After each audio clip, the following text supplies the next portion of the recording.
विकसित भारत हे स्वप्न आहे ना, या मुलांना रोजचा प्रश्न भेडसावत होता.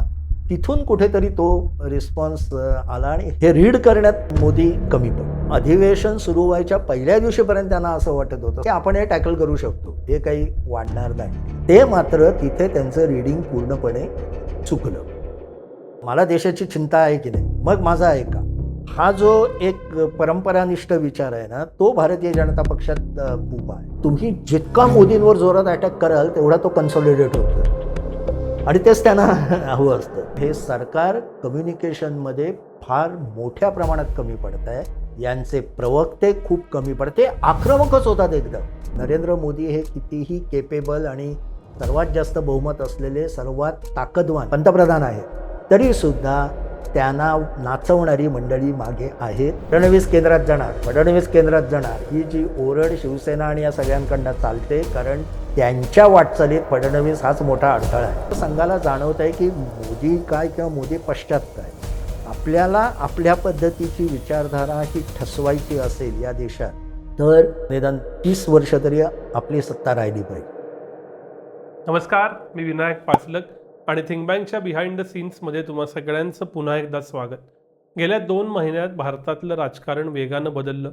पश्चिम बंगालमध्ये ज्या वेळेला भाजपची सत्ता आली त्यावेळी भाजप पीकला आलं अशी चर्चा होती, पण त्यानंतरच्या 2 महिन्यामध्ये जेनझीचं आंदोलन असेल, त्याच्यानंतर आत्ता येऊ शकलेली वेगवेगळी बिल्स आहेत, मंत्रिमंडळ रखडलेला विस्तार आहे, या सगळ्यामुळं नक्की राजकारण कसं बदललंय हे समजून घेण्याचं कुतूहल तुम्हा आम्हा सगळ्यांना आहे.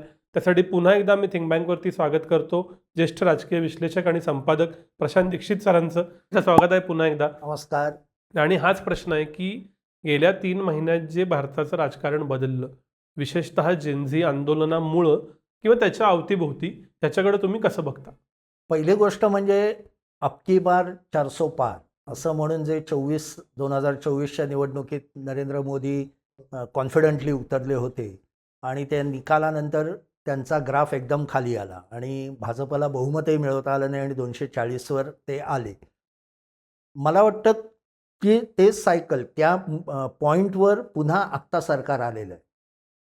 कारण मधल्या काळात त्याच्यानंतर म्हणजे जे भाजपचं वैशिष्ट्य आहे, विशेषतः मोदी आणि शहा या जोडगोळीच्या नेतृत्वाचं वैशिष्ट्य आहे की ते लवकर शिकतात आणि क्रिकेटच्या भाषेत बोलायचं की पिच बदललं की त्यानुसार ते सगळे स्ट्रॅटेजी बदलतात आणि सामना जिंकतात.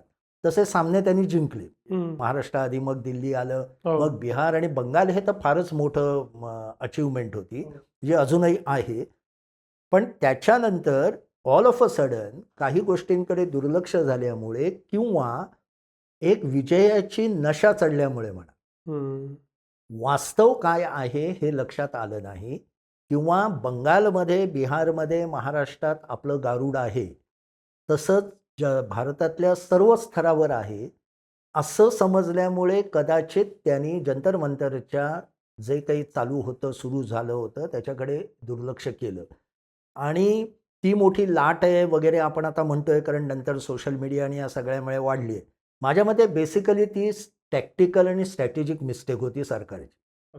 म्हणजे सरकारने जर का वेळीच संवाद साधला असता, जसं पूर्वी मनमोहन सिंग अण्णा हजारेंच्या आंदोलनात वगैरे करत होते, चांगली माणसं पाठवली असती, संवाद साधला असता, वेगळ्या पद्धतीने मोर्चा काढायला परवानगी दिली असती, पोलिसांना नीट व्यवस्थित म्हणजे इन्स्ट्रक्शन्स दिल्या असत्या.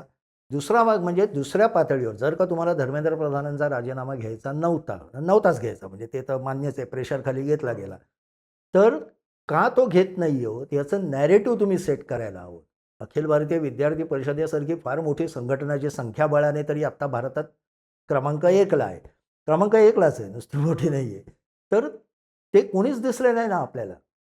याचं एक कारण असं की वरच्या बाजूने म्हणजे मोदी आणि शहा यांच्याकडनं त्यांना जे नॅरेटिव्ह अपेक्षित होतं ते खालपर्यंत पोचलं नाही, ते सांगणारे कोणी भेटले नाही आणि हे पिच असं होतं, पुन्हा म्हटलं तसं, की याच्यावर कसं खेळायचं हे भाजपला कळत नव्हतं. कारण या तरुणांना तुम्ही देशद्रोही ठरवत नव्हता आणि ठरवायचा प्रयत्न केला, पण राम मंदिर आणि या गोष्टीवर ज्या पद्धतीने भाजप आक्रमकतेने प्रतिवाद करू शकतो, तसं हे नव्हतं. कारण लोकांना रोजगार नाहीत किंवा परीक्षेत गोंधळ झालेला आहे हे मान्यच होतं आणि त्याचा फार मोठा परिणाम समाजावर झालेला आहे हेही मान्य होतं, म्हणजे संख्येने खूप मोठा. कारण मुलांचा हा घेतला तर प्रत्येक मुलाच्या मागे 2 म्हणजे आई-वडील असा घेतला तर तो आकडा कोटीच्या वर जातो जवळ-जवळ. हो. त्यामुळे याचा प्रतिवाद कसा करावा याचं कोणतंही काय म्हणू एक अभ्यास म्हणा किंवा काय आपण मांडायचं याची कोणतीही तयारी नॅरेटिव्हची मला भाजपत दिसली नाही. आणि मी यासाठी म्हणतो की संसदेचं अधिवेशन पहिल्या दिवशी जेव्हा सुरू झालं त्या दिवशी नरेंद्र मोदी ज्या पद्धतीने बोलले की मी तरुणांबद्दल बोलतोय आणि 56 वर्षाच्या तरुणाबद्दल बोलत नाहीये असं त्यांनी राहुल गांधींना टोमणा मारला नाव न घेता. पण तेव्हाची त्यांची बॉडी लँग्वेज बघा आणि नंतर रीलमधली बघा. तुम्हाला व्यवस्थित फरक कळतो की काहीतरी परिणाम झालेला आहे. म्हणजे अधिवेशन सुरू व्हायच्या पहिल्या दिवशीपर्यंत त्यांना असं वाटत होतं सरकारला, म्हणजे त्यांना, म्हणजे की आपण हे टॅकल करू शकतो, हे काही वाढणार नाही. ते मात्र तिथे त्यांचं रीडिंग पूर्णपणे चुकलं. आणि हे कुठल्याही पॉलिटिकल नेत्यासाठी ही धोक्याची घटना असते की तुमचा जनतेशी संवाद म्हणजे जनतेच्या मनात काय खतखतत आहे हा सेन्स घेणं आणि त्यानुसार स्वतःला बदलणं. जे इंदिरा गांधींनाही जमलं नाही 77 मध्ये किंवा इंदिरा गांधींना हे जमलं नाही की पुन्हा निवडणुका जाहीर करताना असंही म्हणता येईल. कारण जर का काही जणांचं म्हणणं होतं आणीबाणी चालू ठेवा, पण तेव्हा त्यांना वाटलं जनता आपल्या बाजूने आहे आणि आधी त्यांना उलटं वाटलं. तर हा जो एक राजकीय नेत्याचा सर्वात महत्त्वाचा गुण असतो तो कुठेतरी या पिरियडमध्ये आपल्याला मोदींकडनं तो ॲब्सेंट असलेला दिसतो आणि तो अजून पूर्णपणे रिकवर झाला आहे असं दिसत नाही. मात्र 15 ऑगस्टच्या भाषणात स्वातंत्र्य दिनाच्या त्यांनी खूप वेगळ्या पद्धतीने मांडणी केलेली आहे. आपण त्याच्याबद्दल बोलूच. पण पुन्हा एकदा भारतीय जनता पक्ष 2024च्या स्थितीला आलेला आहे. महत्त्वाचं आव्हान जे आपण तुला आठवत असेल तर आधी 4 एक महिन्यापूर्वीच्या आपल्या मुलाखतीत म्हटलं होतं की नवीन विषय पुढे घेणं, नवीन भाषेत ते मांडणं आणि आजच्या जागतिक घडामोडी आणि आजचा तरुण वर्ग म्हणजे जो मुख्यतः 25च्या याचा आहे, मी जेन झी म्हणत नाही, त्याच्या पुढचा जो थोडा सिरियस आणि वेगळ्या पद्धतीचा आहे, तर त्या वर्गाला समजेल, उमजेल आणि त्यातलं ॲस्पायरेशन वाढेल आणि मुख्य म्हणजे त्याला विश्वास वाटेल तुमच्या नेतृत्वाबद्दल. ही भाषा, ही मांडणी ही कुठेतरी भारतीय जनता पक्षाला अद्याप जमत नाहीये त्यांच्या सर्व नेत्यांना. ते राम मंदिर, चंदाचोरी याच्यावर आक्रमकपणे बोलतील, ते कदाचित इथेनॉलबद्दलही बोलतील, पण हे जे कॉम्प्लेक्स इश्यू आहेत त्याला योग्य अशी भाषा मला तर वाटतं अजून नरेंद्र मोदींनी 15 ऑगस्टच्या भाषणात मात्र तो प्रयत्न केलेला आहे. पण ते किती खालपर्यंत पर्कोलेट होतं वेगवेगळ्या नेत्यांच्या पातळीवर ते मला दिसत नाही. आणि तेच आत्ताची जी त्यांनी नितीन नबीमची टीम आली आहे त्याच्यामध्ये मला ते प्रतीत झालेलं दिसत नाही. बरं, तुम्ही जे नव्या मुद्द्यांचा उल्लेख केला तर 2 नवे मुद्दे जनतेनंच मोदी सरकारला आणून दिलेत. एक म्हणजे शिक्षण आणि दुसरं म्हणजे रोजगार. आणि निदान पुढचे काही दिवस किंबहुना उत्तर प्रदेशचा निकाल लागेपर्यंत किंवा निवडणूक जाहीर होईपर्यंत हेच मुद्दे पटलावर राहतील असं दिसतं. अशा वेळेला शिक्षण आणि रोजगार या मुद्द्यांवरती भाजपकडे उत्तर आहे का? ते त्या पद्धतीनं मांडतील का? का डायव्हर्ट करायला तिसराच मुद्दा समोर येईल? उत्तर भाजपकडे आहे. म्हणजे जर का आपण शिक्षण खात्याचे काही अहवाल बघितले, म्हणजे इथे मला म्हणजे ते अहवाल पाहिले तर असं दिसतं भारताने बऱ्यापैकी प्रगती केलेली, किंबहुना इम्प्रेसिव्ह प्रगती केली. आता प्रश्न असा आहे की तुम्ही विरोधी पक्षात असाल तर तुम्ही कुठचाच सरकारी अहवाल मान्य करत नाही. मात्र त्यातल्या त्रुटी दिसल्या की तोच अहवाल धरून तुम्ही तेव्हा मात्र तुम्ही तो मानता. आपल्याला तसं करायचं नाही. आपल्याला खरोखर एक हे बघायचं आहे. हे आंदोलन जे मोठ्या प्रमाणात ह्याला प्रतिसाद मिळाला, तो केवळ म्हणजे पॉलिटिकल पार्टीने आशयाने नाही म्हणत, पण अनेकांना असं वाटलं की माझ्या मनातली गोष्ट ही तरुण मुलं बोलत आहेत आणि ती फॅक्ट होती, ती मान्य केलीच पाहिजे आपल्याला. त्याचं एक कारण असं मला दिसतं की पदवीधरांच्या म्हणजे आपण जर का तुलना केली की कोणी असं म्हणेल की काँग्रेसच्या काळात असं होत नव्हतं बघा, 2010च्या आधी कधी, 14च्या आधी कधी असं झालं आणि आता इतकं पेटतंय, याचा अर्थ हे सरकारने काही केलेलं नाहीये. माझ्या मते ही चूक आहे, ह्याच्यात त्रुटी आहे या विचारामध्ये. त्रुटी अशी की गेल्या 14 ते 25चा आपण अहवाल पाहिला तर पदवीधरांची संख्या जवळजवळ 1.5 कोटीने वाढलेली. बरं. 2014च्या आधी पदवीधरांची संख्या कमी होती. मात्र मागच्या वर्षी पदवीकडे जाणाऱ्यांची संख्या 1 लाखाने कमी पण झालेली. म्हणजे मुलं परत आता वेगळा काहीतरी विचार करतायत. झालंय असं, की जेव्हा 14च्या आधी म्हणजे हे माझं रीडिंग मला असं वाटतं बरोबर असेल सांगता येत नाही. इकॉनॉमिस्ट कदाचित किंवा समाजशास्त्रज्ञ अधिक बोलतील. पण 14च्या आधी ॲस्पायरेशन खूप कमी होती तशी. हं. मला पदवी नसेल मिळाली तर मी कुठलीही नोकरी करायला तयार होतो.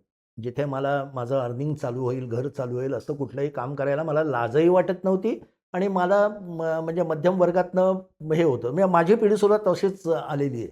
आम्हाला काही सगळ्यांना IIT, IIM वगैरे असलं काही UPSC वगैरे काहीच हे नव्हतं. मिळेल ती नोकरी पकडा. ठाण्यामध्ये मी राहायचो तेव्हा तर स्टँडर्ड होतं, की BSc केमिस्ट्री करा आणि नोसिलमध्ये नोकरीला लागा. हे अगदी हे होतं कारण तो केमिकल झोन होता सगळा. राईट. आता असं झालंय, की पदवी मिळाल्यानंतर ॲस्पायरेशनची म्हणजे क्वालिटी ऑफ जॉब हा जो प्रश्न आता यायला लागलाय, की आम्हाला जॉब नको, आम्हाला क्वालिटी ऑफ जॉब सांगा. तर क्वालिटी ऑफ जॉबची अपेक्षा वाढल्यामुळे आणि ती न पूर्ण झाल्यामुळे सरकारसमोर पंचाईत आहे. खूप जण शिक्षण घेत आहेत. मग त्यांना असं वाटतंय माझ्या शिक्षणाच्या तुलनेत मला त्या दर्जाची नोकरी मिळाली पाहिजे. आणि सुरजित भल्लाने जसं म्हटलंय, की दुर्दैवाने भारतासारख्या देशात नोकरी म्हणजे fix salary, pension, fix salary म्हणजे ठराविक याने वाढणारी सरकारी नोकरी थोडक्यात म्हणजे बरोबर. आणि जिथे अकाउंटेबिलिटी कमी आहे अशी नोकरी. तर त्यामुळे सरकारी नोकऱ्या मला मिळाली तर मी समाधानी आहे. या पद्धतीचं एक जे मेंटॅलिटी आहे आणि मुळात त्याच्या आधी मी म्हटलं तसं पदवीधरांची संख्या मोठ्या प्रमाणात वाढली आहे. त्या पद्धतीने आपल्याला आपल्या देशाचं रोजगाराचं किंवा जॉब मार्केट हे वाढवलं पाहिजे. तशी आर्थिक धोरणं केली पाहिजे. तशी इन्व्हेस्टमेंट आणली पाहिजे. इकडे सरकारचं दुर्लक्ष झालं. हं. आणि का झालं हे कळत नाही मलाही. म्हणजे मोदींकडनं झालं म्हणजे मोदी आर्थिक ह्याच्यात मागे पडतायत हे आपणही आपल्या मुलाखतीत अनेकदा म्हटलेलं आहे. हो. पण इतक्या प्रमाणात ज्यांना आपण मार्केटमध्ये आणतोय त्यांचं शिक्षण उत्तम करून बघा हे सरकारचाच अहवाल दाखवतोय, की ग्रॅज्युएट यांची संख्या जवळजवळ 1.5-1.25 कोटीच्या वर वाढलेली आहे. हो. तर ह्यांच्यासाठी लायक रोजगार निर्माण करणं ही पण आपलीच जबाबदारी आहे ना सरकारची. हं. हे त्यांना कुठेतरी मोजता आलं नाही आणि त्यांना कदाचित असं वाटलं असेल, की नाही मी राष्ट्रवादावर जे बोलतोय, मी नेशन बिल्डिंगवर बोलतोय, मी विकसित भारतावर बोलतोय, त्यात हे सगळं विरून जाईल.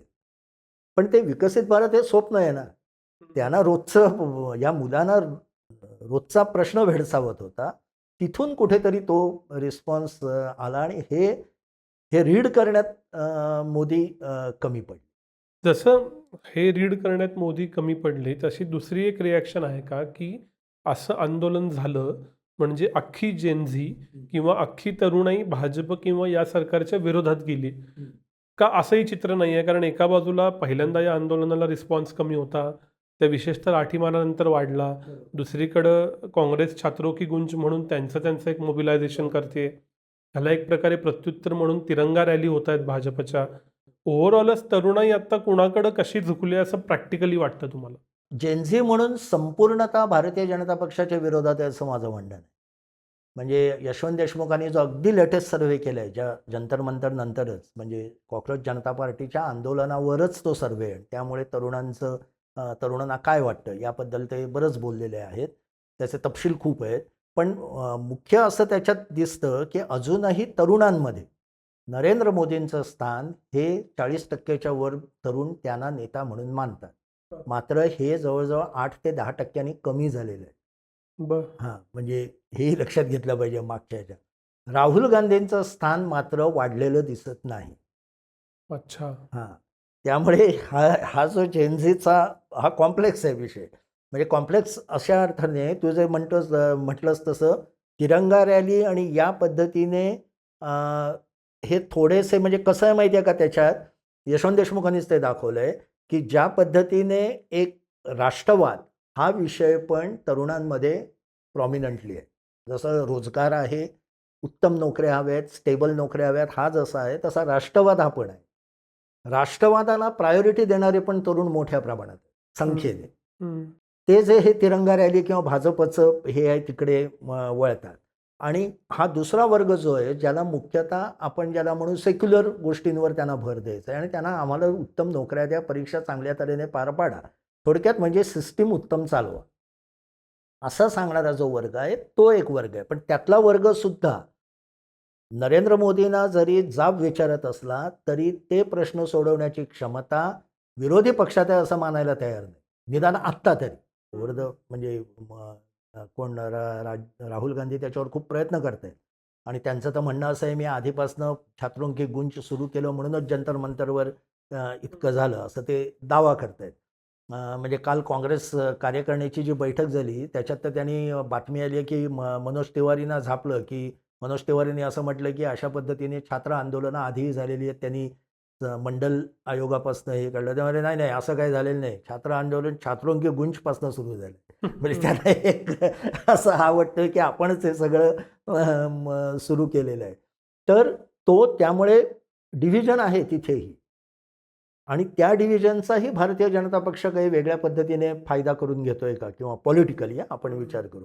कारण कसं असतं जेव्हा संघर्षातनं पुढे आलेलं नेतृत्व असताना जसं इंदिराजींचं होतं, जसंच मोदींचं आहे किंवा तिकडे ट्रम्प आहे, तर त्यांना ना डिव्हिजन आवडते अच्छा. आणि अशी डिव्हिजन झाली ना, तर त्यांचा कोर वोटर पक्का होत जातो जास्त. हे त्याच्यामागे एक गणित असतं. म्हणजे आज समजा 35-36% भाजपचं मतदार असेल समजा, तर तुम्ही जितका मोदींवर जोरात अटॅक कराल, तेवढा तो कन्सॉलिडेट होत जातो.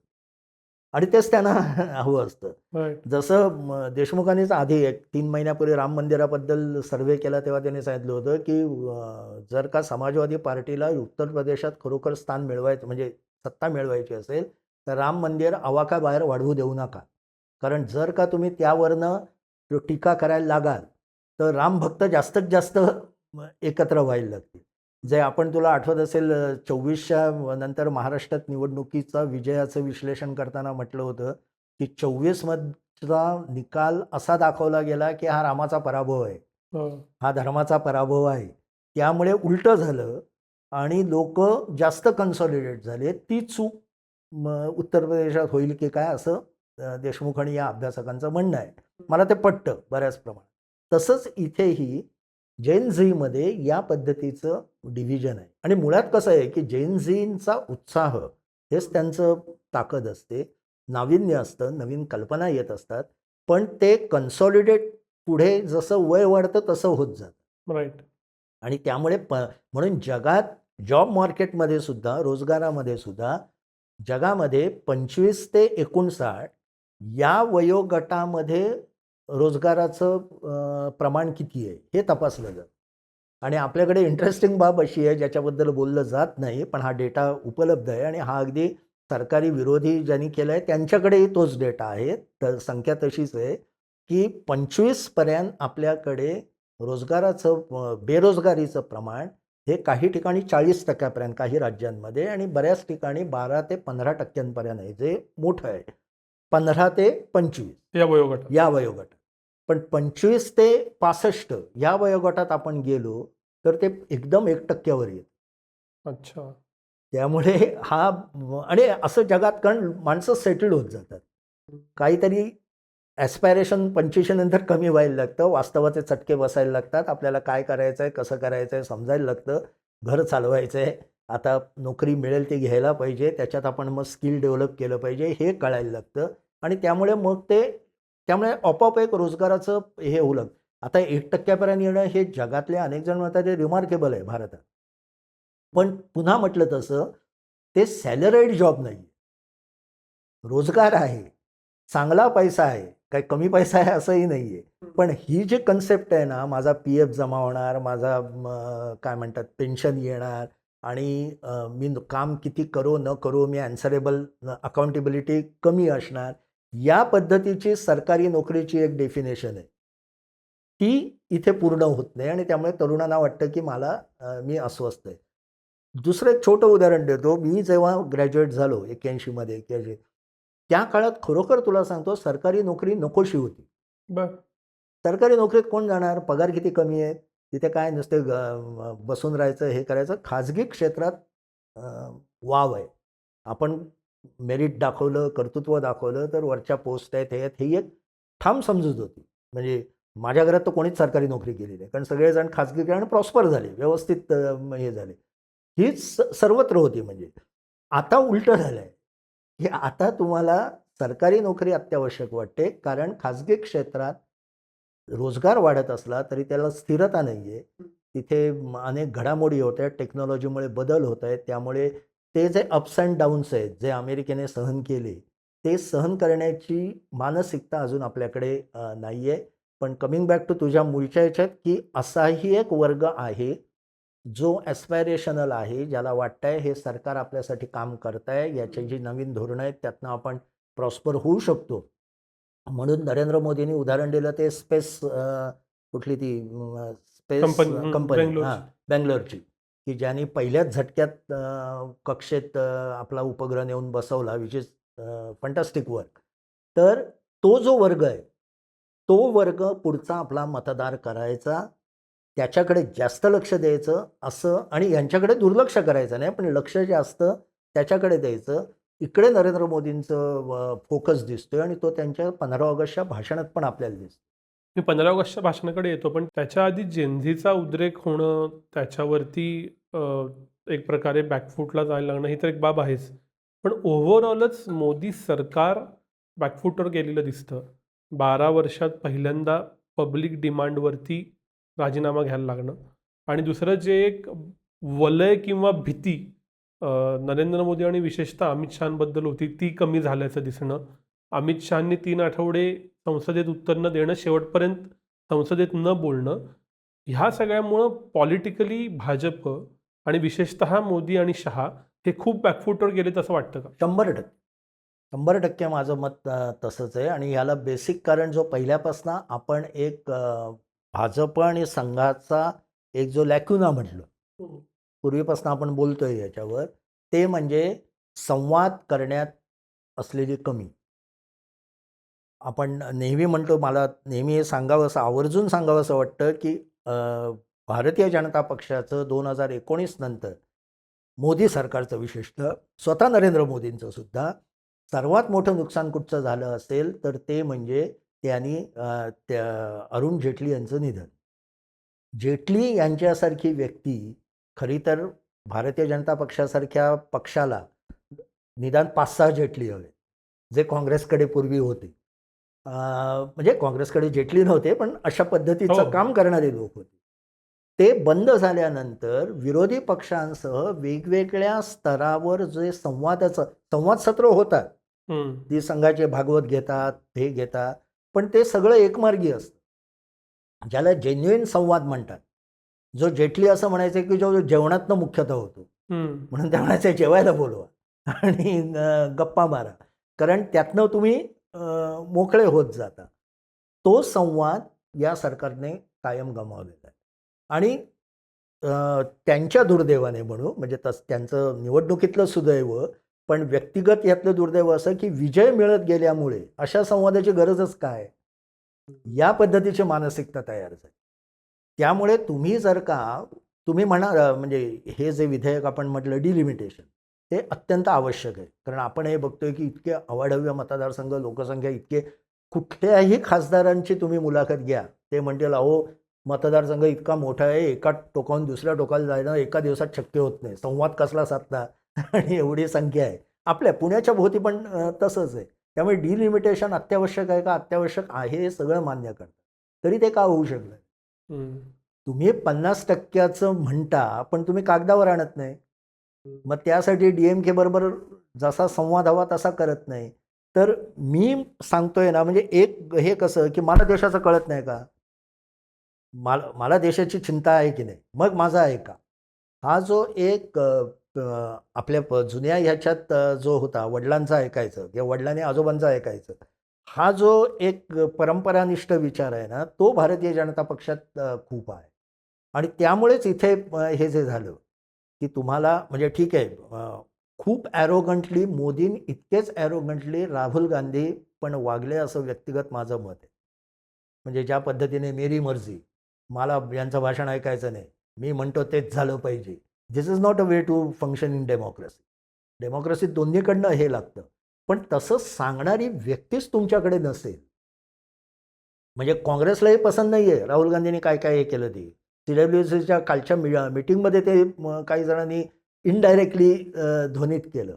पण मोदींकडनं तो जो एक असा म्हणतो ना मॅग्नॅनिमस किंवा उदारतेने तुम्हाला एवढं मोठं यश मिळालं आहे, एवढं भारत तुमच्याबरोबर आहे, तुमच्या एका रीलला मिलियनमध्ये हे मिळत आहेत, अशा वेळी ज्या पद्धतीने तुम्ही इतरांशी वागायला पाहिजे. जे मी मोदींवरच्या पुस्तकात लिहिलं होतं तेव्हा म्हटलं होतं की भले काँग्रेसला 50हून कमी सीट मिळाली असतील, पण शेवटी काँग्रेस पक्ष हा या देशातली एक मोठा प्रवाह आहे स्वातंत्र्यपूर्व काळापासून आलेला. त्याचा मान ठेवून तुम्ही विरोधी पक्षनेतेपद त्यांना द्यायला हवं.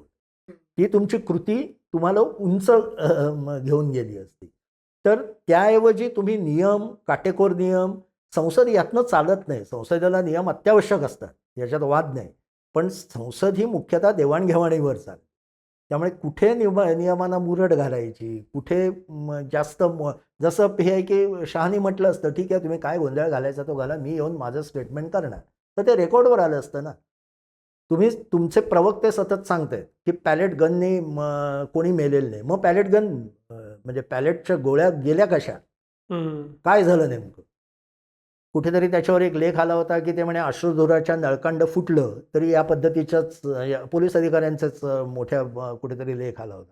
असू शकेल, माहीत नाही आपल्याला. पण मग ते सरकारकडनं अधिकृतरित्या येऊन देणार. किंवा ह्याच्या आधी इलेक्शन कमिशनवर ज्या ज्या वेळे इतके प्रचंड टीका झाली, आक्षेप घेतले गेले, त्यातले किती बरोबर किती चूक, हे इलेक्शन कमिशनने ज्या पद्धतीने सातत्याने सांगायला हवं होतं, ते सांगितलं जात नाही. आजच्या सोशल मीडियाच्या ह्याच्यात त्याची आत्यंतिक गरज आहे. म्हणजे दिल्लीच्या पोलिसांनी आपलं म्हणणं नीटपणे मांडलं पाहिजे ना, सरकारने त्यांना तसं सांगितलं पाहिजे. तसंच अमित शहानेही करायला हवं. त्यामुळे बॅकफूटवर गेले याला कारण असं की तो जो स्वभावात एक भाग आहे ना, की आपण स्वतःला तसं मोल कसं करायचं किंवा अशी माणसं आपल्याकडे नाही.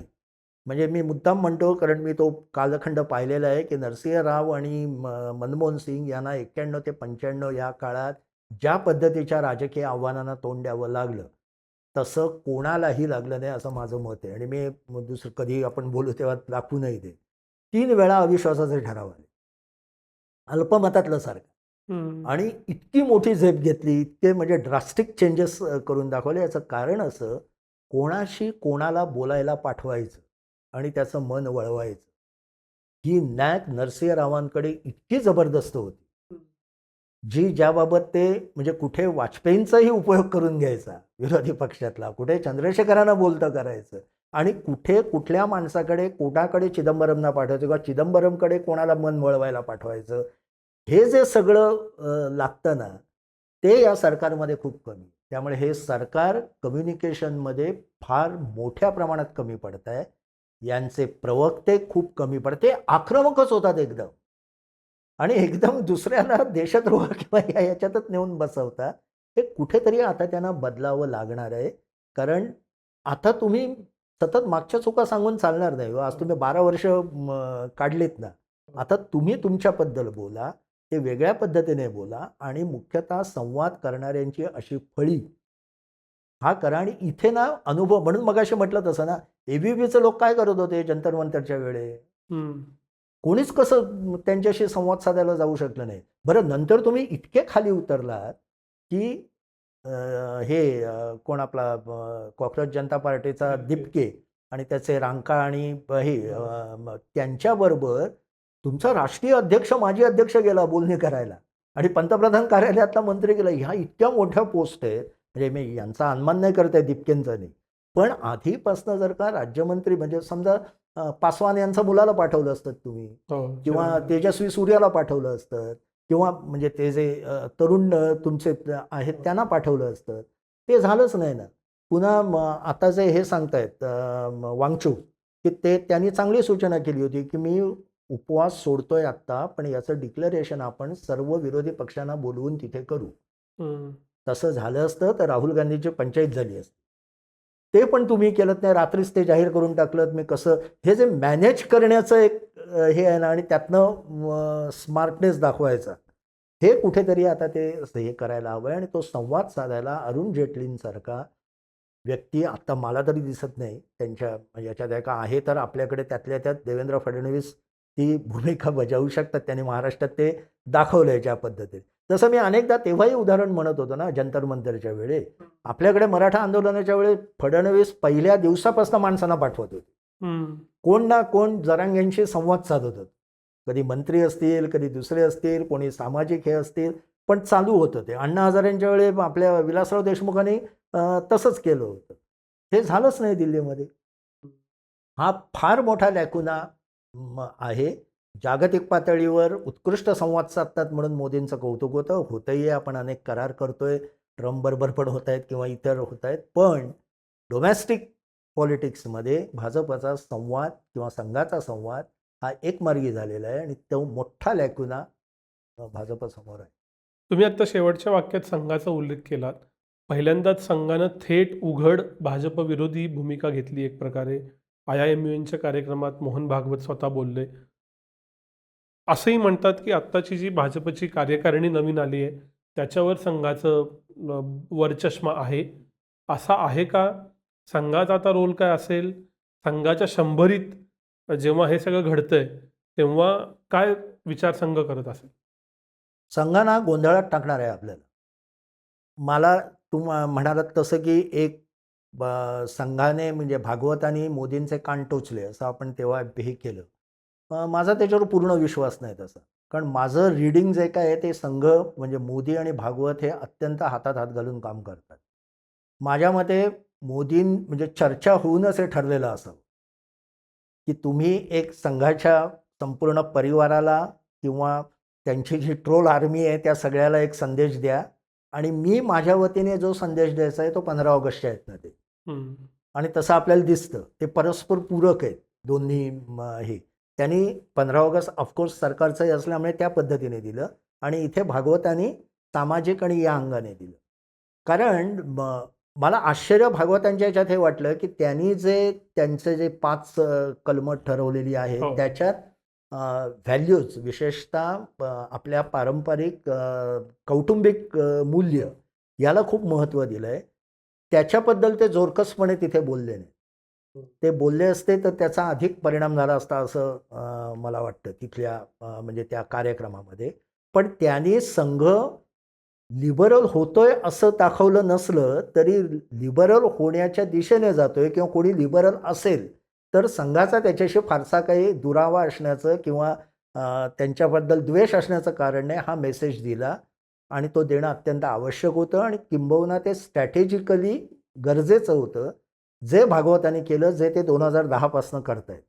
म्हणजे 2010 पासून भारतीय जनता पक्षाला एकीकडे कधी कधी कान टोचताना त्यांची सत्ता सुरक्षित राहील या पद्धतीने संघ पूरक म्हणून काम करेल अशा पद्धतीची विधानं आपल्याला खूप काढता येतात की जिथे ते डिरेक्शन देतात. आणि कुठेतरी मला असं वाटतं संघाला जाणवत आहे की मोदी काय किंवा मोदी पश्चात काय. आपल्याला आपल्या पद्धतीची विचारधारा ही ठसवायची असेल या देशात तर अजून 35 वर्ष किंवा निदान 30 वर्ष तरी आपली सत्ता राहिली पाहिजे. आणि त्या दृष्टीने ते कायम प्रयत्न करतील. आपण जसं म्हणतो तसं अनेकदा संघाच्या काही लोकांशी बोलताना जाणवतो मग असे काय आम्ही 10 मोदी तयार करू शकतो हे करू शकतो त्याला काही अर्थ नाही. कारण शेवटी नरेंद्र मोदी ही व्यक्ती अशी आहे की जी एकट्याच्या बळावर किमान 10 ते 12% मतं खेचते. दुसऱ्या म्हणजे जे अनडिसाइडेड वोटर्स आहेत ती ताकद अद्याप संघाच्या कुठच्या नेत्याकडे नाही ना भाजपच्या कोणा नेत्याकडे. त्यामुळे मोदींसारख्या व्यक्तीची गरज आहेच. मोदी असतानाच म्हणजे ॲक्टिव्ह असतानाच एक यंत्रणा काँग्रेससारखी अशी करायची की जी एक मोठी व्यक्ती केंद्रस्थानी मसिया टाईप नसताना सुद्धा सत्तेत राहील. जे ज्योती बसूंनी याच्यात काही काळ तरी केलं नंतर ते बिनसलं सगळं. काँग्रेसकडे तसं चालत आलं. असा संघाचा धोरण असावं. त्यामुळे ते परस्पर पूरक आहेत असं मला वाटतं. आणि हे जाणवलं आहे त्यांना की आपल्याला आता बदललं पाहिजे. जर का नवीन हा म्हणजे आता पुन्हा आपण जे रोजगाराच्या याने नको बघूया. आपण 15 ते 25 या वयोगट विचारधारेच्या याने बघूया. तर त्यांना ज्या पद्धतीचा मोकळेपणा हवा आहे किंवा त्यांच्यात जे कुंपणावर बसलेले आहेत अद्याप त्यांचे राजकीय विचार स्पष्ट झालेले नाहीत त्यांना आपलंसं करून त्यांना राष्ट्रीयत्वाच्या प्रवाहात आणणं हा संघाचा हा दिसतोय. कारण म्हटलं तसं या सर्व्हेमध्ये यशवंत देशमुखांच्या राष्ट्रवाद हा क्रमांक 2ला तितकाच प्रमुख मुद्दा आहे जो तरुणांना आकर्षित करतो. बरोबर. मी भाजपच्या कार्यकारिणीकडे येतो. सहज जेव्हा 3-4 लोकांशी बोललो, जे तरुण आहेत, जेन-झी आहेत, मिलेनियल आहेत, त्यांची रिएक्शन अशी होती, की अरे याच्यात आकर्षित करणारच काही नाही किंवा यातल्या कुणाकडं आपण बघावं, की हे माझं प्रतिनिधित्व करतील.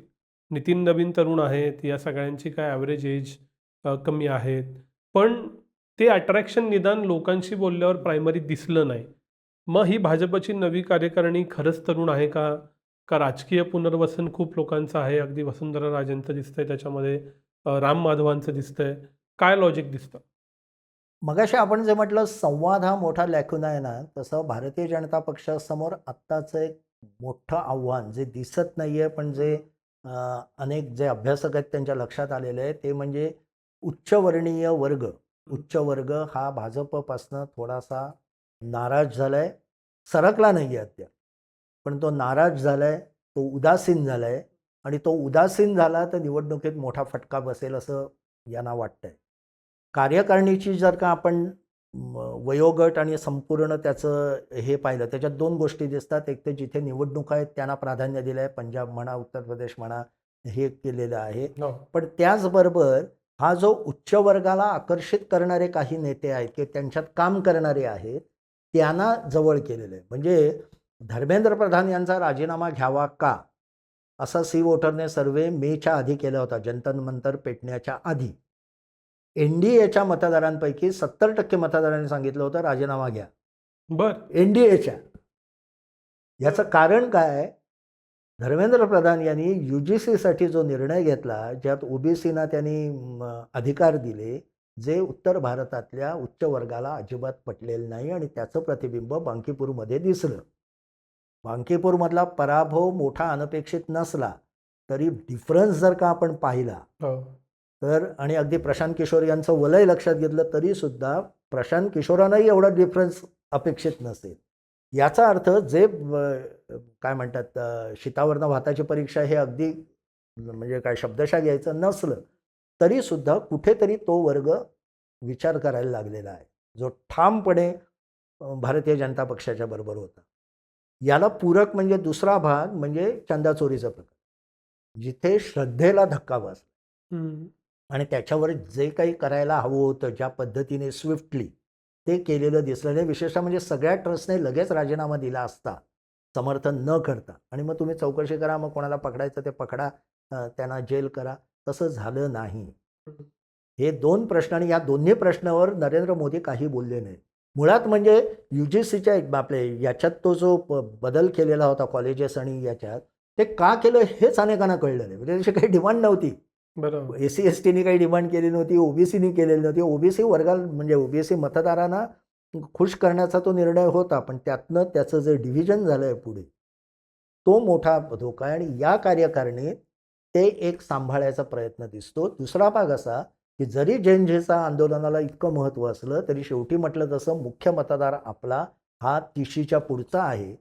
तो कन्सॉलिडेट कसा होईल किंवा त्यांना कन्सॉलिडेट करणारे लोक म्हणजे आत्ता जे जेन-झेमध्ये ॲक्टिव्ह आहेत ते अजून 3 वर्षांनी मोठे होतील. म्हणजे ते साधारण 25च्या दरम्यानने जातील.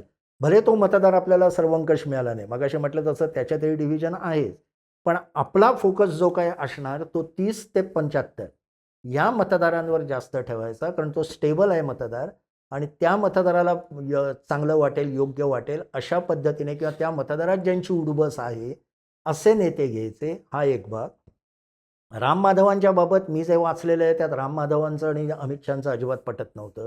त्याच्यावरनं बरेच वाद झाले होते. नंतर ते संघाने त्यांना परत बोलवलं. नंतर काश्मीरमधल्या निवडणुकीच्या वेळी ते पुन्हा इकडे आले तेव्हा संघाने त्यांना सांगितलं, आता जात आहे, आता परतीचे दारं बंद आहेत, त्यामुळे तुम्हाला पॉलिटिक्समध्येच राहायचं आहे. मुख्य मुद्दा असा आहे त्यात, वसुंधरा राजे घ्या किंवा राम माधव घ्या, उपाध्यक्षाला फारसे अधिकार काही नसतात. ते तसं म्हटलं तर शोभेचं पद असतं, ते काय ॲक्टिव्ह यातलं नसतं. मग त्यापेक्षा विनोद तावडेंची जबाबदारी ही अधिक महत्त्वाची आहे. सगळ्याच महामंत्र्यांना महत्त्व आहे, पण त्यांच्यावर उत्तर प्रदेश जे दिलेलं आहे, जे बिहारच्या खालोखाल आत्ता एक अतिशय आव्हानात्मक स्थिती आहे. त्यामुळे राम माधवांचा नाही म्हणजे हा पुन्हा मी जो मगाशी वर्ग म्हटलं त्या वर्गाला खुश करण्याचा हा एक प्रयत्न आहे, की त्यांच्यात तुम्ही आपलं परत गेन करा. जे काही आपण मतदार गमावलेले आहेत, त्यांना गेन करा, कारण तो वर्ग नुसता उदासीन झाला तरी भारतीय जनता पक्षाला पुढच्या निवडणुकीत मोठा फटका बसू शकतो. आणि उत्तर प्रदेशातही बसू शकतो आणि लोकसभा निवडणुकीतही बसू शकतो, गुजरातमध्ये बसू शकतो. आणि हा वर्ग कुठेतरी विचलित झालेला आहे, एवढं 100% आहे. पण पुन्हा म्हटलं तसं प्रत्येक सर्वे दाखवतात तो अद्याप शिफ्ट झालेला नाही. विरोधी पक्षांना ते कॅश करता आलेलं नाही.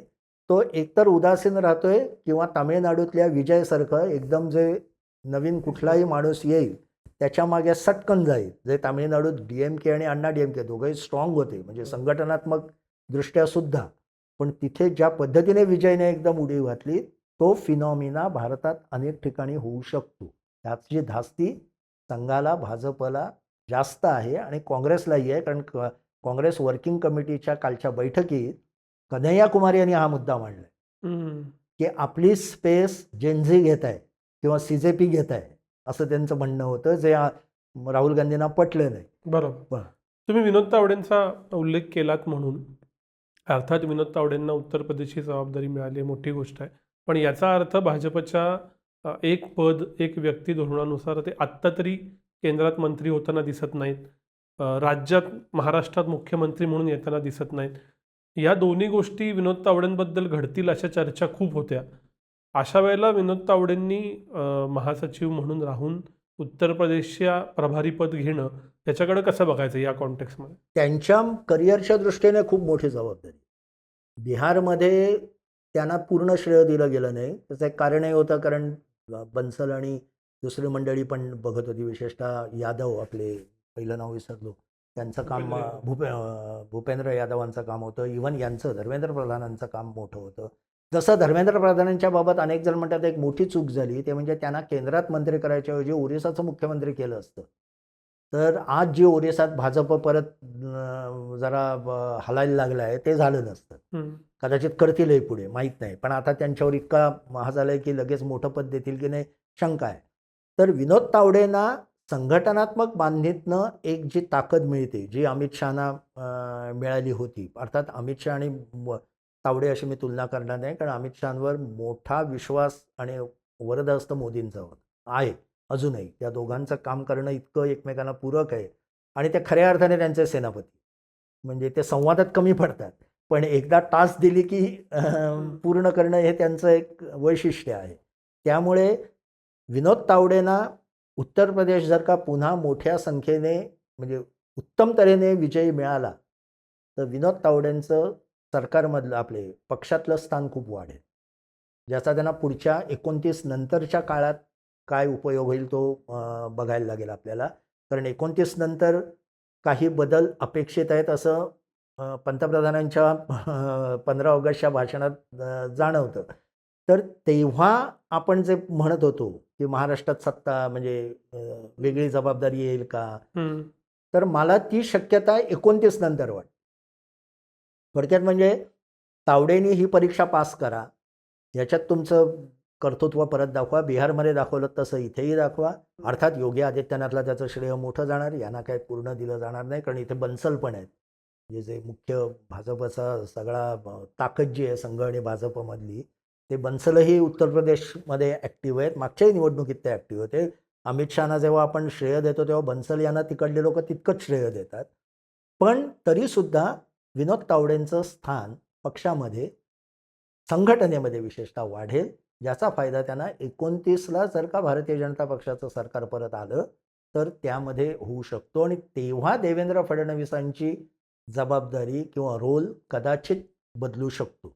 आत्ताच्या घडीला मला वाटत नाही, आणि तो बदलला तरी तो 2029च्या महाराष्ट्र विधानसभा निवडणुकीनंतर बदलेल. तोपर्यंत बदलेल असं मला वाटत नाही, प्रोव्हायडेड 29च्या दोन्ही निवडणुकात भारतीय जनता पक्ष चांगल्या मताधिक्याने विजयी झाला तर. त्याचं कारण असं की 15 ऑगस्टच्या भाषणात मोदींनी ते ध्वनित केलेलं आहे की पुढचे सगळे माझे कार्यक्रम 7 वर्षाचे आहेत. त्याचा अर्थ ते 29 नंतर 2 वर्ष तरी कंटिन्यू करणार असं आत्ताच्या घडीला आपल्याला म्हणणं. त्यांचा प्लॅन तसा दिसतोय. त्यामुळे त्यानंतर विनोद तावडेंना काय हा मिळतो तो बघता येईल. उत्तर प्रदेश हे येथून पुढचं पहिलं महत्त्वाचं टास्क सगळ्यांपुढचंच आहे. उत्तर प्रदेशमध्ये भाजप जिंकली, मोठ्या ताकदीने जिंकली तर हे सगळं पुसलं जाईल. असं म्हणतात की ज्या काही घडामोडी घडतायत त्या सगळ्या उत्तर प्रदेशसाठी घडतायत. शहा आणि योगी यांच्यातली स्पर्धा असेल, मग योगींना डॅमेज करायला राम मंदिराचं प्रकरण वाढू दिलं अशीही चर्चा आहे. UGCच्या निर्णयाचा सर्वाधिक फटका उत्तर प्रदेशमध्ये बसेल अशी चर्चा आहे.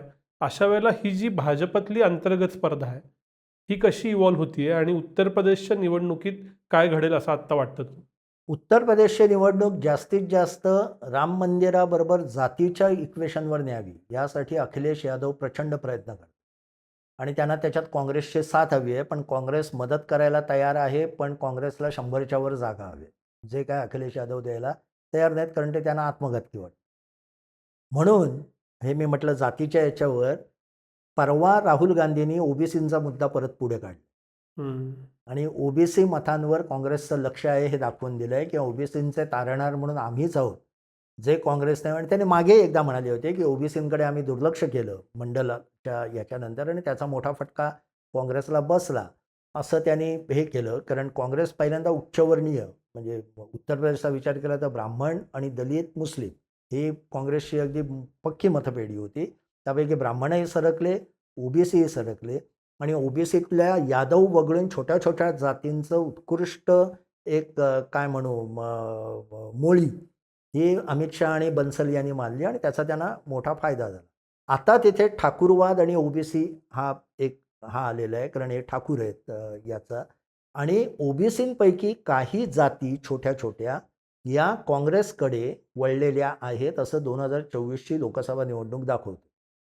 त्यामुळे भाजपला त्या जातींना पुन्हा आपल्याबरोबर घ्यायचं आहे, यादवांना बाजूला ठेवून ती मोठ बांधायची आहे आणि उच्चवर्णीयही आपल्याबरोबर ठेवायचे आहेत. या सगळ्याचं गणित ते कसं बसवतात. म्हणून विनोद तावडेंची परीक्षा खूप मोठी आहे, जरी त्यांना सल्ला वरनं मिळत असला तरी. पण हे शेवटी त्यांना ग्राउंडवर काम त्यांना करायचं आहे, अनेक लोकांना गाठून, नेत्यांना गाठून, जे उत्कृष्ट तऱ्हेने अमित शहानी 2000 म्हणजे कधी ते जेव्हा तडीपार झाले, त्यांना गुजरात बाहेर जायला सांगितलं होतं, त्या काळात त्यांनी केलेलं सगळं काम आहे, ज्याचा पुढे आपल्याला 2017च्या निवडणुकीत फायदा दिसला. तिसरा भाग म्हणजे मायावतींची मतं त्यांच्याकडेच परत जातात का इकडे वळतात, ते पण 24मध्ये घडलं होतं. मायावतींची मतं काँग्रेस आणि अखिलेशकडे गेली होती, ज्याचा फटका भाजपला बसला. त्यामुळे आता मायावती परत उभ्या राहतात का, हाही एक हा आहे.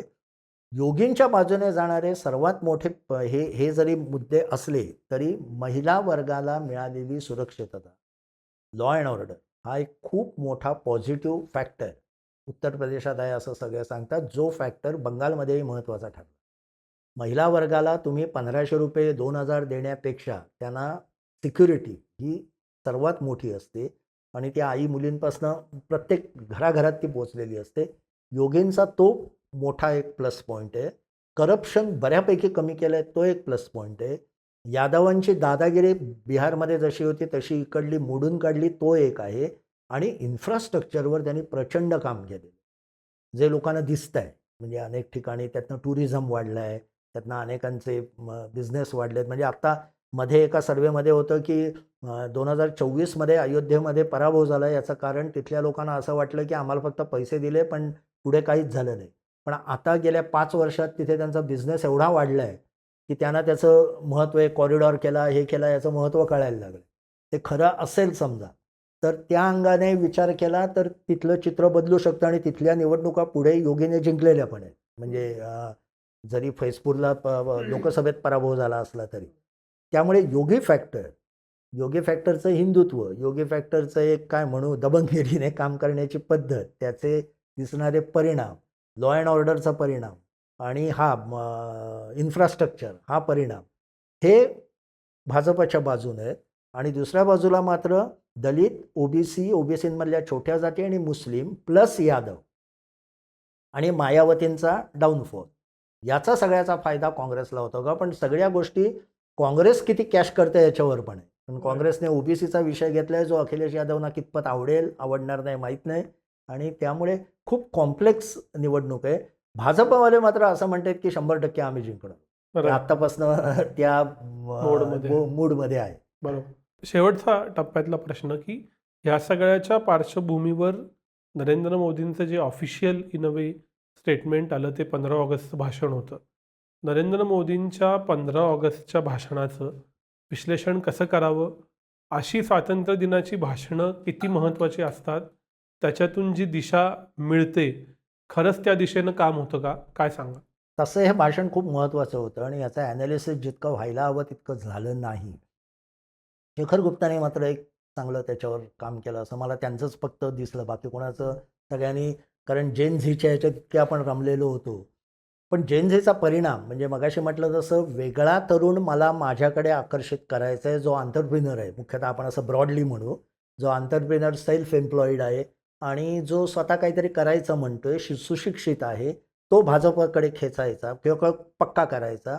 त्याचबरोबर या तरुणांना आपल्यापासून लांब जाणार नाहीत हेही बघायचं. तरुण हा फोकस या भाषणात दिसला आणि ते कुठलं सॉफ्टवेअर वापरून शेखर गुप्तांच्या टीमने काम केलं. तेव्हा यावेळी 46 वेळा का 43 वेळा नरेंद्र मोदींनी तरुण हा शब्द वापरला. बरं. जो मागच्या भाषणामध्ये 22 वेळा का 23 वेळा वापरला होता. म्हणजे दुप्पट प्रेझेन्स तरुण या शब्दाला, यूथ या शब्दाला, नरेंद्र मोदींच्या युवा या शब्दाला मिळाला. हा एक महत्त्वाचा फरक आहे. दुसरं म्हणजे त्याच्यात बरेच चांगले मुद्दे आहेत. त्याच्यात त्यांनी पुन्हा तो जो मी म्हटला एंटरप्रेन्युअर तरुण आहे, तो आकर्षित होईल अशा याने डिफेन्समधल्या अनेक नवीन-नवीन योजना, विशेषतः डिफेन्समध्ये आपण जे कंपन्या उभ्या करतोय, मार्केट करतोय, परदेशात एक्सपोर्टही काही ठिकाणी करतोय, त्याबद्दलही ते खूप बोलले. हं. आणि म्हणून मी म्हटलं तसं की तो वर्ग एक अट्रॅक्ट करायचा तो त्यांचा प्रयत्न आहे. तिसरं महत्त्वाचं म्हणजे ते ट्रेड ॲग्रीमेंटवर बरेच बोलले. बरं. आणि व्यापाराला अशा पद्धतीने 15 ऑगस्टच्या भाषणात महत्त्व आहे फक्त माझ्या मते नरसिंह रावांनीच दिलं होतं. कारण राव नेहमी असं सांगत, मदत मागू नका दुसऱ्या देशांकडे, व्यापार वाढवा. व्यापारातनं आलेला पैसा हा मदतीपेक्षा आलेल्या पैशापेक्षा फार महत्त्वाचा असतो. तुम्हाला मदत मिळते ती तुम्हाला एकदा फेडायला लागते, नाही तर तुम्ही त्यांचे आश्रित होता. व्यापार हा कोणाला आश्रित करत नाही, तर ती देवघेव असते. आणि या दृष्टीने त्यांनी सगळी धोरणं म्हणजे आता फारच मोठा पंतप्रधान होता असं माझं मत आहे आणि त्यांना मनमोहन सिंगांसारख्या अर्थतज्ज्ञाची उत्तम साथ मिळाली, उत्तम. आणि 2004 ते 9 या काळात मनमोहन सिंगांचं कामही आपल्याला दिसतं. नंतर त्यांचं म्हणजे काँग्रेसमधल्या राजकारणाला ते बळी पडले तो वेगळा भाग. तर त्या व्यापारावर भारताचे जे करार चालले त्याचा जास्तीत जास्त फायदा लघुउद्योजकांनी घ्यावा आणि वर्ल्ड मार्केट क्वालिटीचं प्रॉडक्ट जागतिक व्यापारासाठी तयार करावेत ह्यावर त्यांनी खूप भर दिला. आणि हे मला महत्त्वाचं असं वाटतं जेव्हा मी अलीकडे चीप इंडस्ट्री आणि याचा अभ्यास करतो की याच पद्धतीने साऊथ ईस्ट एशियातल्या देश प्रॉस्पर झालेले आहेत. हं. अमेरिकेची मदत घेऊन आणि दुर्दैवाने आपण अमेरिकेची मदत घेत नाही तो वेगळा मुद्दा. तर हे जे मुद्दे आहेत ना ते मोदींच्या भाषणातले मला खूप वेगळे वाटले. आणि दुसरं जसं म्हटलं तसं की ते सतत त्यांनी 2-3दा तरी उल्लेख केला, मी ऐकत होतो तेव्हासुद्धा, की हा 7 वर्षाचा माझा प्लॅन आहे. माझा 7 वर्षाचा माझा प्लॅन आहे किंवा आमच्या सरकारचा आहे. याचा अर्थ मला असं वाटतं 29 किंवा 2030 मध्ये ते 80 वर्षाचे होतील. त्याच्यानंतर ते त्यांचा उत्तराधिकारी शोधायचा प्रयत्न करते. म्हणून मी म्हटलं 2029 हे तावडेंसाठी महत्त्वाचं आहे, तसं फडणवीसांसाठी महत्त्वाचं आहे, ते योगी आदित्यनाथसाठी महत्त्वाचं आहे, हेमंत विश्व शर्मासाठी महत्त्वाचं आहे. कारण जे परफॉर्म करणारे आहेत, ऑफकोर्स अमित शहा तर आहेतच त्यात आणि आत्ताच्या घडीला तरी मला वाटतंय सक्सेसर अमित शहाच असतील असं वाटतंय, पण वी डोंट नो. पण ते सगळं तेव्हा चालू होणार आहे असं त्यांनी त्या ह्याच्यात इंडिकेट केलं आहे. पण 3 वर्ष आहेत अजून. पण हा जो मार्ग आहे, त्यांनी जी दिशा घेतलेली आहे, त्या दृष्टीने मला हे भाषण खूप लॉजिकल, व्यापाराला महत्त्व देणारं आणि या पद्धतीचं वाटतं. परंतु सुरजित भल्ला यांचा पुन्हा हा घ्यायचा म्हणजे त्यांनी एक फार सुंदर आर्टिकल बंगालच्या निवडणुकीनंतर दिलं होतं. You are winning election but you are losing economy. असं खूप छान आर्टिकल होतं आणि त्याच्यावर तर खूप चर्चा झाली, हा झाला. त्यांनी भारताचा अन्मान केलेला नाही आहे.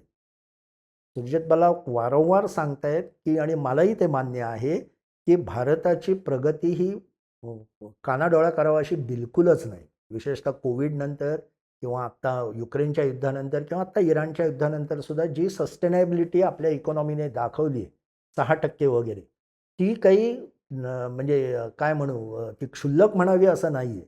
खूप ठिकाणी भारताने मगाशी म्हटलं तसं पदवीधरांची संख्या इतकी वाढली आहे, इंडस्ट्री वाढली आहे, बऱ्याच पद्धतीचे बदल झाले. इव्हन जॉबमध्ये सुरजित भल्लाने सांगितलं आहे की सॅलरीड जॉब ज्याच्याबद्दल आक्षेप आहे की जे कमी आहेत म्हणून त्याच्यात 10 लाखाची भर पडली गेल्या 7 वर्षात.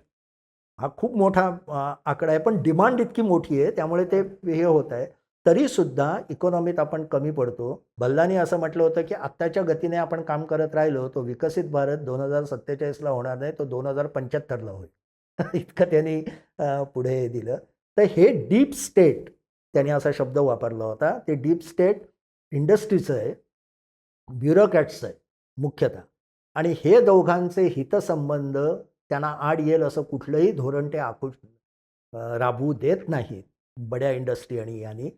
हा त्यांचा आक्षेप होता. आणि सगळ्या नेत्यांचे नरेंद्र मोदी हे कितीही केपेबल आणि सर्वात जास्त बहुमत असलेले सर्वात ताकदवान, ते स्वतःही भल्ला असं म्हणाले, ते सर्वात ताकदवान मंत्री आपले पंतप्रधान आहेत, तरीसुद्धा त्यांना नाचवणारी मंडळी मागे आहेत. आणि ते डीप स्टेट मोदी मोडू शकलेले नाही. जे डीप स्टेट त्यांनी तसं म्हटलेलं नाही, पण मला असं वाटतं नरसिंह राव आणि मनमोहन सिंगांनी तेव्हा मोडलेलं होतं. आणि त्याच्यात मॉन्टेक-सिंग अहलुवालिया यांची भूमिका पण महत्त्वाची होती. त्यांच्याकडे एक डॉक्युमेंट म्हणून मोठा प्लॅन होता, ज्यानुसार या लोकांनी काम केलं. आणि तिथल्या बऱ्याचशा तेव्हाच्या याच्यात म्हणजे तेव्हाचं एक उदाहरण द्यायचं तर मनमोहन सिंगांनी आधीच सांगितलं एक पहिल्याच मीटिंगमध्ये त्यांच्या अर्थ खात्यातल्या सगळ्या अधिकाऱ्यांना की रशियाच्या पद्धतीने विचार करणारे, म्हणजे मी ब्रॉडली सांगतोय, हा शब्द नव्हता त्यांचा, पण आधीच्या पद्धतीने विचार करणारे जे कोण असतील आणि त्यांना असं वाटत असेल हे नवीन धोरण हे होत नाही तर बाहेर पडा, तुमचे दुसरीकडे कुठेही आम्ही सोयलं. मला हे आम्ही जे ओपन इकॉनॉमी करतोय याच्यावर पूर्ण श्रद्धा असणारे लोक मला पाहिजे आणि त्यासाठी रिस्क घेणारे पाहिजे. आणि अर्थात रावांनी त्यांना पॉलिटिकल पाठिंबा दिला. ते जे डीप स्टेट तेव्हा त्यांनी मोडून काढलं, तसं नरेंद्र मोदींना मिळालेलं. आणि त्यांचे सगळे प्रश्न हे त्याच्याशी निगडीत आहेत. जसं सुरजित भल्ला म्हणाले की एकमेव गोष्ट त्यांना असा प्रश्न विचारण्यात आला भल्लांना की तुम्ही परत पंतप्रधानांच्या ॲडवायझरी बोर्डात गेलात, त्यांना ते होते आधी आणि नंतर त्यांनी राजीनामा दिला, तर तुम्ही एकच एक सूचना कोणती करा? तर ते म्हणाले कोणत्याही परिस्थितीत अमेरिकेशी करार करा, ही माझी एकमेव सूचना राहील. कारण जगातले जे देश गरिबीतनं वर आले ते अमेरिकेशी व्यवहार करूनच आलेले आहेत. उत्तम उदाहरण व्हिएटनाम, ज्याचं युद्ध झालं अमेरिकेशी, पण ते अमेरिकेच्या सहकार्याने आज भारताच्या पुढे गेलेत, बांगलादेश पुढे गेलाय, जपान पुढे गेलाय. त्यामुळे अमेरिकेचं सहाय्य तुम्हाला घ्यावं, चीनला सुद्धा घ्यावं लागतं. रशियाच्या बरोबर जाऊन काही तुम्ही मोठे होऊ शकत नाही जागतिक व्यापारात. मला वाटतं मोदींना हे कळलेलं आहे, कारण मोदींच्या जीवनाचा मी जो अभ्यास केला आयुष्याचा तर ते अमेरिकेकडे कल होताच. ट्रम्पने त्यांची खूप गडबड करून टाकली. आणि राहुल गांधींनी जेव्हा तो अटॅक केला की तुम्ही ट्रम्पच्या नादाने, तो कुठेतरी त्यांना बोचला आणि त्याच्यानंतर ते एकदम डिफेन्सिव्ह झाले. भल्लांसारख्यांचं म्हणणं असं की थोडासा तोटा स्वीकारूनही आत्ता आपण अमेरिकेबरोबर करार केला पाहिजे. एक छोटंसं उदाहरण त्यांनी दिलेलं आहे त्यांच्या ह्याच्यात की तांदूळाच्या आयातीबद्दल. जपान हा तांदूळाशी इमोशनली कनेक्ट असलेला देश आहे, तरी जपानने अमेरिकेच्या तांदूळाला ओपन केलेले, कारण त्याचे बाकी फायदे त्यांना कळत आहेत. त्याच्या बदल्यात ते जे अमेरिकेकडनं घेत आहेत त्यातनं मग त्यांचा फायदा होतोय. या पद्धतीने या डीप स्टेटला बाजूला करणं आणि लोकांना कन्व्हिन्स करणं हे मोदींना मात्र जमू शकलेलं नाही. याची आणखी एक उदाहरणं म्हणजे एक लँड रिफॉर्म्स बिल आपल्याला मागे घ्यायला लागलं, कृषी सुधारणा बिल मागे घ्यायला लागलं आणि अन्यही आत्ता जसं बाकी काही बदल दिसत आहेत. तर तो मोदींचा मोठा एक जसा म्हणजे आपण म्हटलं तसं संवादात कमी पडत आहेत. जेनझी बरोबरच्या याच्यात त्यांच्याकडे तशी माणसंच नाहीत. उच्चवर्ग त्यांच्यापासनं भाजपपासनं दुरावतोय की काय याच्यात एक प्रॉब्लेम आहे. डीप स्टेट दूर करून इकॉनॉमीला जी एक मोठी बूस्ट द्यायला हवी ती अद्याप ते देऊ शकलेले नाहीत. आणि जेनझीचा सगळा प्रश्न हा त्याच्याशी निगडीत. शेवटचा प्रश्न, मंत्रिमंडळ विस्तार होईल का? कधी होईल? काय बदल अपेक्षित आहेत? भाग 1. आणि भाग 2, डिलिमिटेशन बिल विशेष अधिवेशन बोलवून येईल का एवढ्यात येणार नाही? आत्ताच्याकडे पहिल्यांदा डिलिमिटेशनवर म्हणतो, म्हणजे मगाशी आपण सुरुवात केली तसं की मोदी सरकारचा ग्राफ असा चढता होता बंगाल निवडणुकीनंतर. की अधिवेशनाच्या पूर्वी वाटत होतं जणू काही या अधिवेशनातच 2/3 बहुमत मिळणं आणि जवळपास तसं चित्र झालेलं होतं. पण जैन झेने ते सगळं जंतर मंतरने उडवून टाकलं आणि हे उडवून घेतलं या मंडळीने. डिलिमिटेशन त्यांना हवं आहे, पण त्यांना अशा पद्धतीने हवं आहे की ते मतदारसंघाची पुनर्रचना ही भाजपला अनुकूल होईल, जे त्यांनी आसाममध्ये केलं आणि तोच काँग्रेस आणि या सगळ्यांचा आक्षेप आहे. तर मध्ये अशी बातमी आली होती की DMKला त्यांनी सांगितलं की 50% जागा आम्ही वाढवू आणि त्याचबरोबर रिड्रॉ करण्यात म्हणजे पुनर्रचना करण्यात तुम्हालाही आम्ही सहभागी करून घेऊ. ते तुमचं थोडक्यात ऐकलं जाईल. जे आपल्याकडे इथे अनेकांना राष्ट्रवादीच्या लोकांना वाटतंय की जर का आपल्याला बाजूला ठेवून डिलिमिटेशन बिल पास झालं तर इकडली पुनर्रचना जी मंत्र्याची होईल ती फडणवीस त्यांच्या तंत्राने त्यांना हवी तशी करतील. म्हणजे मला कधी नेहमी असं वाटतं, हा थोडासा वेगळा मुद्दा, फडणवीस केंद्रात जाणार ही जी ओरड शिवसेना आणि या सगळ्यांकडनं चालते, कारण त्यांच्या वाटचालीत फडणवीस हाच मोठा अडथळा आहे महाराष्ट्राच्या राजकारणात. त्यामुळे हा माणूस इथनं सरकला तर आपल्याला कदाचित जास्त वेगाने म्हणजे विरोधी पक्षांच्या याने म्हणतोय काम करता येईल असं वाटतंय. त्यामुळे डिलिमिटेशनवर फडणवीस म्हणा किंवा तिकडे हेमंत विश्व शर्मा म्हणा किंवा योगी आदित्यनाथ म्हणा यांचा वर्चस्व नको, मग आपणही त्यात सहभागी होऊ. ती तडजोड किती होते हे बघायला हवं, कारण इकडे विजयने नवा डाव टाकला आणि त्याने विधिमंडळात ठरावच पास करून घेतला की डिलिमिटेशनला आमचा विरोध आहे आणि DMKला सुद्धा झक्कत तिथे मतदान करायला लागलं, कारण त्यांनी निवडणुकीत तसा स्टँड घेतला होता. अर्थात ते बदलू शकतात जर का त्या पद्धतीने त्यांना सहभाग मिळाला तर. पण हे सगळं होण्याला पुन्हा तोच म्हटलं, तो संवाद करू शकणारा उत्तम माणूस नसल्यामुळे अमित शाह स्ट्रॅटेजी उत्तम करू शकतात. संवादाचा अभाव असल्यामुळे ते आता विशेष अधिवेशन येईल का हा एक मुद्दा. विशेष अधिवेशनच आणावं लागेल, कारण दुसरा एक सायलेंट मुद्दा असा आहे की राज्यसभेतलं बहुमत कमी होऊ शकतं. उत्तर प्रदेशमध्ये राज्यसभेच्या निवडणुका या विधानसभेपूर्वी आहेत आणि आत्ताच्या विधानसभेत समाजवादी पार्टीचं बळ हे वाढलेलं आहे मागच्या विधानसभेपेक्षा. त्यामुळे त्यांच्या जागा वाढणार आहेत आणि भारतीय जनता पक्षाच्या कमी होणार आहेत. एखाद्या ते जॉईंट सेशन बोलवू शकतात, राज्यसभा आणि लोकसभा एकत्र आणि करू शकतात. करतील हे आहेत, कारण हे दोघं नेते ना प्रचंड जिद्दीचे आहेत आणि त्यांना म्हणजे पराभव झाला तर ते उलटे ठासून उभे राहतात की काही करून आता हे करायचंच. त्यामुळे ते एक करतील. मंत्रिमंडळात मात्र बदल करायला हवा. सत्यप्रकाश नावाचे एक ज्येष्ठ पत्रकार आहेत जे साधारण भाजपचे समर्थकच म्हटलं किंवा त्या कलाचे आहेत. त्यांनी मध्ये एक चांगला लेख लिहिला होता 1-1.5 महिन्यापूर्वी की भाजपला कामराज योजनेची जरुरी आहे. ही कामराज योजना म्हणजे इंदिरा गांधींच्या वेळी किंवा त्याच्या आधी काँग्रेसमध्ये आणलेली होती की सर्व प्रस्थापित नेते त्याने बाजूला व्हायचं, संघटनेच्या कामाला लागायचं आणि नवीन तरुणांना संपूर्ण वाव द्यायचा. ती फार गाजली होती कामराज योजना आणि त्याच्यामागे गणितं वेगळी होती. इंदिरा गांधींना बाजूला करून आपलं वर्चस्व हे करणं, जे इंदिरा गांधी त्यात होत्या पण तरी पण इंदिरा गांधींनी सगळं ते बदलून टाकलं. त्यांचं कर्तृत्व फारच वेगळं होतं. पण तशी योजनेची भारतीय जनता पक्षाला आता गरज आहे असं ते सत्यप्रकाश यांनी लिहिलं होतं. मला वाटतं ते खरंच आवश्यक आहे.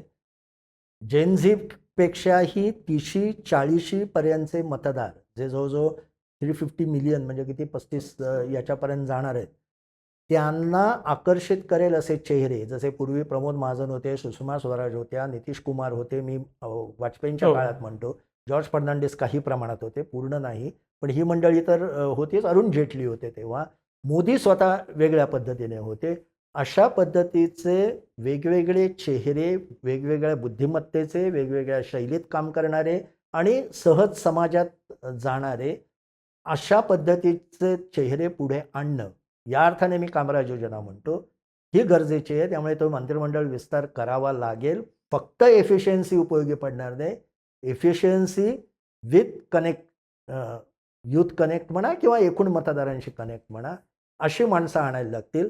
माझ्यासमोर तरी आत्ता तसे चेहरे भाजपत फार कमी आहेत आणि हा एक भाजपचा लॅकुना आहे. सर, खूप खूप आभार. सविस्तर चर्चा करता आली सगळ्याच मुद्द्यांवरती. जशा घटना घडतील तशा परत भेटूया, पण आज इथंच थांबू. धन्यवाद.